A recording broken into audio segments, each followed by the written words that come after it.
تلنگانہ کابینہ کا 6 مارچ کو اجلاس ذاتوں کی سروے رپورٹ، پسماندہ طبقات کو تحفظات پر تبادلہ خیال۔ ریاستی کابینہ کا اجلاس 6 مارچ 2025 کو منعقد ہوگا۔ چیف منسٹر ریونت ریڈی کی صدارت میں منعقد ہونے والے اس اجلاس میں کئی اہم فیصلے لیے جانے کے امکانات ہیں۔ خاص طور پر اس اجلاس میں ذات پات پر مبنی دوبارہ سروے رپورٹ پر تفصیلی جائزہ لینے کے بعد پسماندہ طبقات کو تحفظات فراہم کرنے پر تبادلہ خیال کیا جائے گا، تاکہ آنے والے مجلسی مقامی اداروں کے الیکشنز میں پسماندہ طبقات کو زیادہ سے زیادہ نمائندگی دی جا سکے۔ اس کے علاوہ درجہ فہرست طبقات کی درجہ بندی پر بھی کابینہ میں غور و خوض کیا جائے گا۔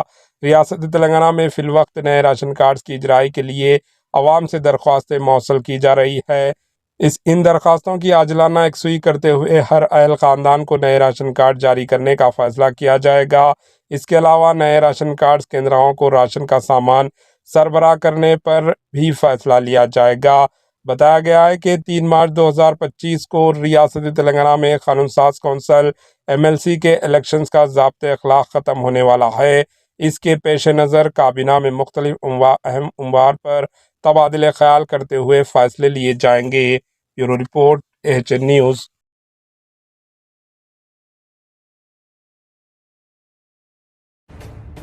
AHN نیوز کے YouTube چینل کو سبسکرائب کریں اور بیل آئیکن کو دبانا نہ بھولیں تاکہ آپ کو ہر نئی آنے والی ویڈیو کا نوٹیفیکیشن بر وقت مل سکے۔